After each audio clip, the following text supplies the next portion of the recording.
Domani sera al via ufficialmente la mostra del cinema Task Force Sicurezza e Lido Blindato in un clima di massima allerta. Non meno di 350 persone al giorno vigileranno 24 ore su 24 sull'area della Kermesse. Attivisti da tutto il Veneto sono appesi al Lido per una manifestazione a sostegno del popolo palestinese in programma sabato. Al Lido parteciperà anche la conduttrice del festival, Emanuela Panelli. Furti notturni in alcune delle aziende Alvega di Marghera e scontro sulla sicurezza tra il Partito Democratico in Consiglio Comunale e il presidente del Parco Tecnologico Roberto Ferrara. Giunta gelida di appena 10 minuti a Palazzo Balbi dopo giorni di accuse reciproche. Resta la ferbotaccina e la riunione svolta in parte da remoto, il modo per non incrociare gli sguardi e scatenare la tempesta, dicono voci interne. Se si ferma il tram in nostro quartiere isolato, la denuncia di una residente di via Rinascita Marghera che si fa portavoce delle difficoltà della zona. A Mestre una giovane è stata arrestata per droga dalla polizia in un appartamento occupato abusivamente in via Piave. Aveva tentato di sfuggire agli agenti nascondendosi sotto il letto. Le tartarughe marine Elena di 5 anni e Baby Serenity di 1 anno tornano in mare. Gli esemplari liberati agli alberoni dopo le cure al centro di primo soccorso al Lido di Venezia. Bentrovati, buonasera telespettatrici, telespettatori di Antenna 3. In primo piano per questa edizione veneziana dei nostri telegiornali la mostra del cinema. Parte ufficialmente domani, ma già le misure di sicurezza sono massime, quindi una mostra del cinema sorvegliata speciale, complici le tensioni internazionali. La fotografia esatta e aggiornata da parte del nostro Lorenzo Maier.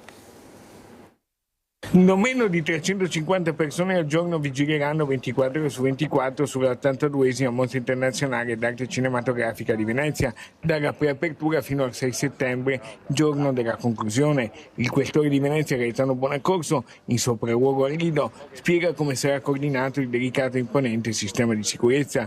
Massima attenzione ma nessun allarmismo, perché il festival in fondo è sempre stato al centro dello scacchiere internazionale. I rinforzi arriveranno come ogni anno, ci saranno rinforzi esterni piuttosto consistenti, circa 350 uomini quotidiani in più, oltre agli assetti territoriali. La mostra del cinema è sempre un evento assolutamente di grande rilevanza internazionale e come tutti gli eventi di grande rilevanza internazionale va vigilata con grande attenzione, con un dispositivo assolutamente rilevante ed importante, perché è un grande palcoscenico e nei grandi palcoscenici ci possono essere iniziative sia estemporanee sia iniziative organizzate legate a manifestazioni di protesta. Ecco perché non è stata decretata la zona rossa. In realtà la mostra del cinema ha una sua cornice di sicurezza che è ancora più elevata rispetto all'ordinaria zona rossa, una cornice di sicurezza come è noto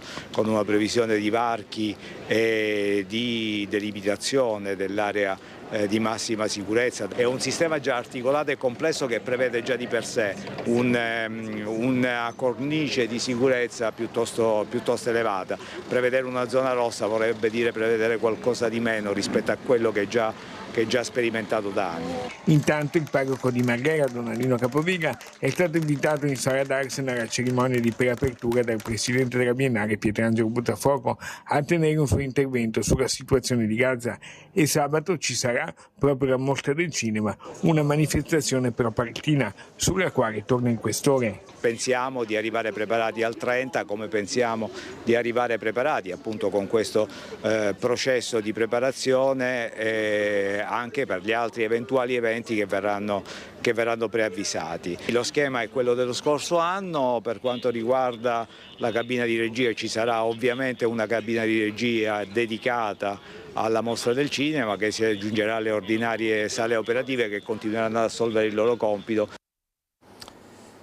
Occhi puntati dunque sulla manifestazione Propal di sabato. A Venezia arriveranno i centri sociali da tutto il nord-est. Vogliamo lanciare l'importantissima data del 30 agosto a Venezia, durante infatti la mostra del cinema, che è comunque una passerella, comunque uno scenario su cui i media internazionali sono tutti rivolti vogliamo portare una voce molto forte, una voce di cui ci facciamo carico naturalmente da qui, che è la voce appunto del popolo palestinese che sta soffrendo sotto un attacco genocida, lo diciamo senza problemi e senza ritrosie di sorta, un attacco genocida che ormai va avanti da troppo tempo. Ci saranno anche gli attivisti del centro sociale Pedro di Padova al Lido di Venezia insieme a molte realtà antagoniste del territorio alla manifestazione a sostegno del popolo palestinese sabato prossimo, proprio nei giorni della Mostra del Cinema. In questi giorni molte le polemiche dopo l'appello firmato da artisti e personalità della cultura per chiedere una ferma condanna anche della Biennale di quello che sta succedendo nella striscia di Gaza. Tra gli aderenti alla manifestazione anche gli esponenti di Coalizione Civica, l'ala sinistra che sostiene la giunta Giordani. Ogni luogo è importante per far sentire la voce che credo sia la voce di tutte e di tutti, perché non se ne può più. Sapete poi che a luglio come Coalizione Civica per Padova abbiamo presentato e votato a maggioranza una mozione molto importante per la nostra città che ha chiesto, ed è quello che si sta facendo, di rompere i rapporti tra la città e Israele e alle politiche di occupazione e di genocidio. La consigliera Elena Ostenelli invita la Regione Veneto a stoppare i rapporti con Israele, soprattutto l'acquisto di medicinali. Abbiamo presentato una risoluzione discussa ormai tempo fa che non è stata votata ovviamente favorevolmente, ne ho depositata un'altra perché credo che ogni giorno il contesto cambia, diventa sempre più grave e quello che chiedo alla nostra istituzione regionale è finalmente di prendere una posizione interrompendo tutti i rapporti che abbiamo con il governo di Israele, in particolare penso ai farmaci che vengono prodotti da Israele, che vengono dati all'interno delle nostre ASL. E alla manifestazione di sabato parteciperà anche la conduttrice della Mostra del Cinema, Emanuela Fanelli. Lo ha confermato ai microfoni del nostro Lorenzo Maier.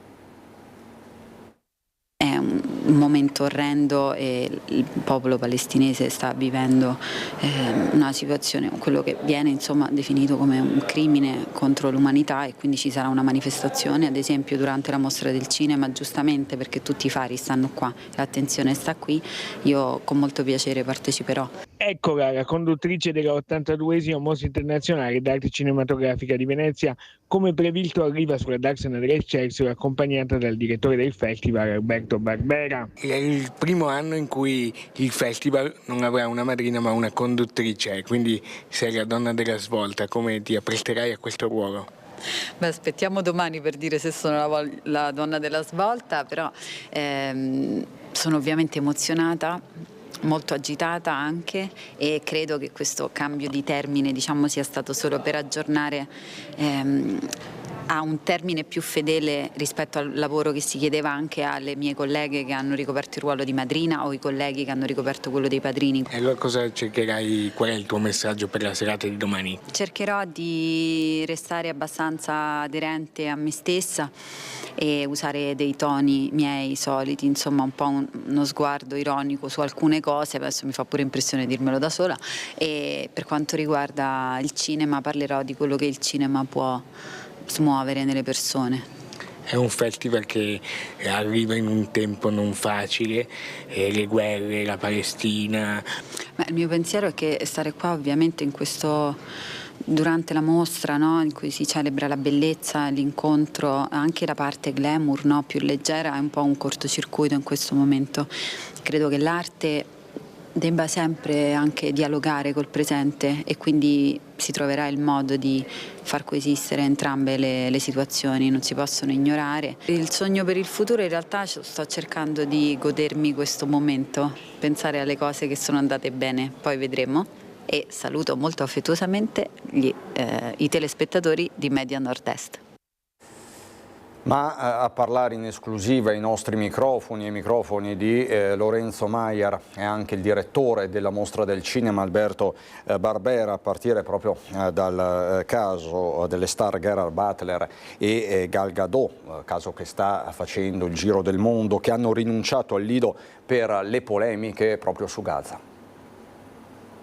Poche ore all'inizio del festival, intanto vi chiedo subito, c'è stata un po' di polemica con questa attrice israeliana che non sarà presente, volevo un chiarimento se è stata una scelta sua o della Biennale. No, è una scelta sua, aveva ci aveva già fatto sapere che non sarebbe venuta.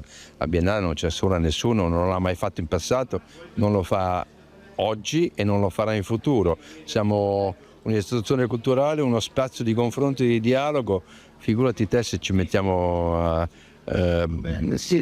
bannire qualcuno dalla partecipazione al nostro evento. Okay, anche mostra ci dobbiamo aspettare tra poche ore. Una mostra ricchissima, molto varia, piena di grandi film, di grandi attori, ma anche di sorprese, di scoperte, di nuovi talenti, cinematografie emergenti, un po' di tutto quello che è il cinema di oggi, con un cinema in continua trasformazione, ma capace di proporre sempre cose inaspettate e nuove e sorprendenti. Una parola sul Leone d'Oro della Carriera, che è uno dei grandi che sappiamo, e una parola sulla madrina, sulla conduttrice. Werner Herzog è un regista straordinario, ha superato gli 80 anni, ha realizzato un numero incredibile di film, alcuni film di finzione, molti documentari, tutti straordinari, tutti sorprendenti, tutti capaci di offrirci uno scorcio sul mondo in cui viviamo, con una originalità, una forza che pochi altri registi possiedono. Quanto a Emanuela Fanelli, i telespettatori soprattutto la conoscono molto bene, anche gli spettatori di cinema hanno imparato ad apprezzarla e in alcuni film importanti in cui ha portato il contributo della sua personalità, della sua originalità, e sono certo che anche a Venezia lascerà il segno. La cronaca ora con l'allarme degrado alla Vega di Marghera, allarme che diventa terreno di scontro politico. Dopo i furti notturni in alcune delle aziende al Vega di Marghera, il Partito Democratico in Consiglio Comunale ha presentato un'interrogazione, evidenziando che nell'area a ridosso del sottopasso della stazione in cui si stavano eseguendo dei lavori di riqualificazione poi sospesi, ci sia un problema di arredo urbano, di sporcizia, di degrado e mancanza di sicurezza.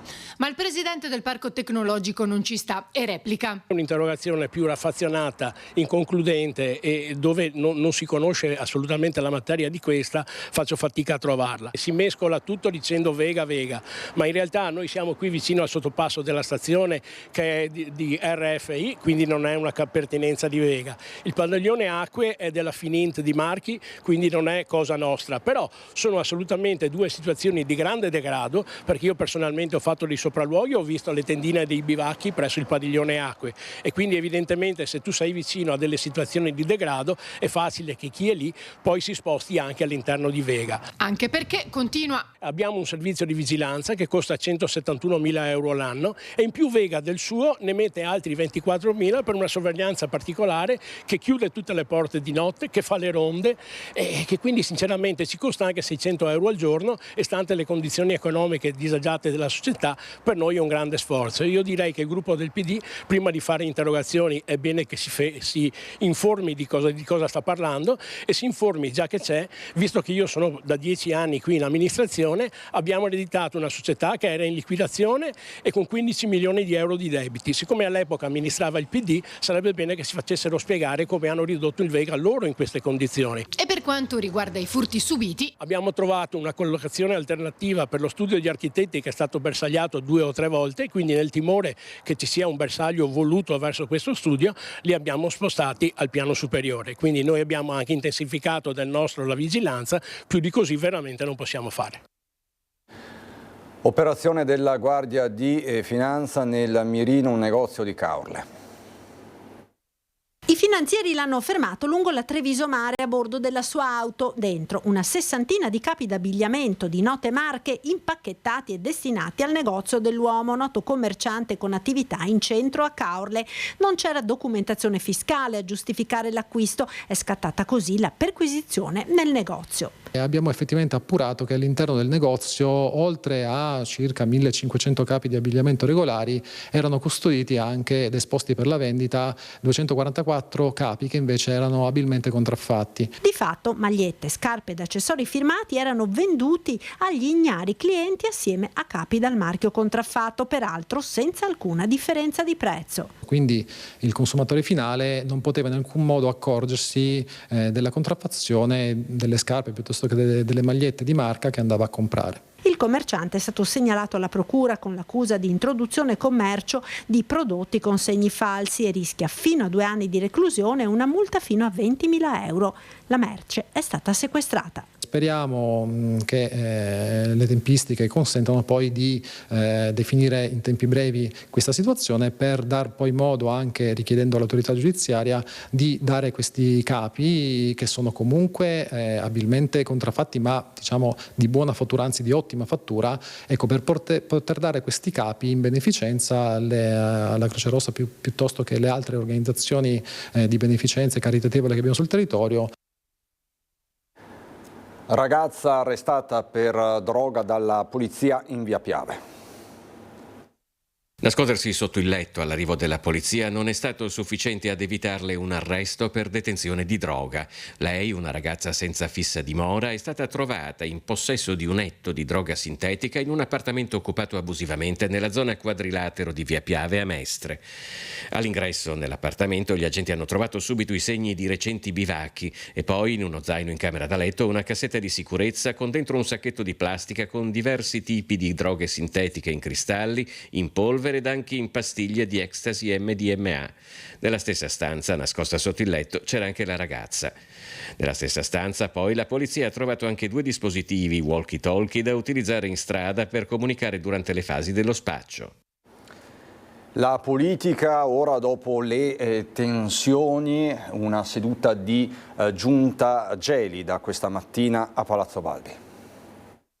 Chi si aspettava scambi al vetriolo, rese di conti, addirittura dimissioni, è rimasto deluso. La giunta regionale convocata in mattinata e durata 10 minuti di orologio è stata quasi un'operazione chirurgica in camera sterile, 0 emozioni con la solita carrellata di delibere. Il gelo dopo la tempesta, quindi, con l'afferbo Tacin, quello delle pubblicità a pagamento su alcune riviste nazionali, divenuto un punto di non ritorno, fatto di accuse reciproche e chat traboccanti di risentimento. Il tutti contro tutti o quasi. Del resto il terzo mandato non è tramontato solo per Zaia ma anche per gli assessori, eppure in quest'ultimo caso sarebbe bastata una legge regionale più volte promessa dal governatore uscente. Quello che è certo è che mai a Palazzo Balbi i panni sporchi si erano lavati in pubblico. La stessa giunta era stata convocata come sempre il martedì per poi essere sconvocata nel fine settimana e poi di nuovo riconvocata. Motivazione ufficiale: il fatto che Zaia si fosse slogato una caviglia in Sardegna. Alla fine l'esecutivo si è riunito, ma buona parte dei presenti, Zaia compreso, era connesso da remoto. Il modo migliore, sussurra qualcuno, per non incrociare lo sguardo e innescare la scintilla del c'eravamo tanto amati.